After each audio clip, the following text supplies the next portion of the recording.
सुरुवात करूया एका मोठ्या बातमी। मुंबई महापालिकेचा तुळशी तलाव काल संध्याकाळी 6:45च्या सुमारास ओसंडून वाहू लागला। तुळशी तलावाची कमाल पाणी साठवण क्षमता ही 804.60 कोटी लिटर इतकी आहे। दरम्यान मुंबईसह ठाण्यालाही पाणी पुरवठा करणाऱ्या 7 जलाशयांच्या क्षेत्रात सध्या 90%हून अधिक पाणीसाठा जमा झालाय।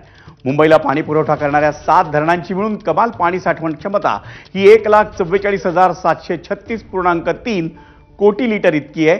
आज पहाटे 6च्या सुमारास झालेल्या मोजणीनुसार 7 तलावांमध्ये मिळून 1,30,498.1 कोटी लिटर इतका म्हणजे 90.16% पाणीसाठा जमा झाला होता।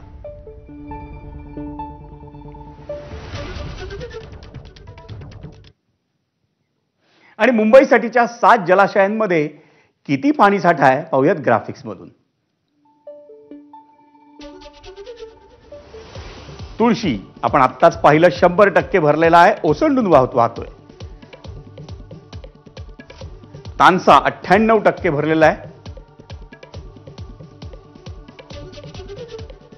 मध्य वैतरणा 97%, विहार 90%, भातसा 90%,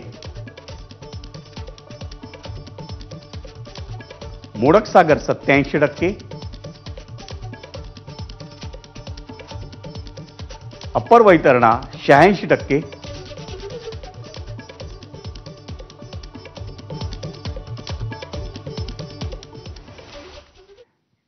आणि आनंदाची दुसरी बातमी म्हणजे ठाणे जिल्ह्याची तहान भागवणारं MIDCचं बारबी धरण काल दुपारी 3:30च्या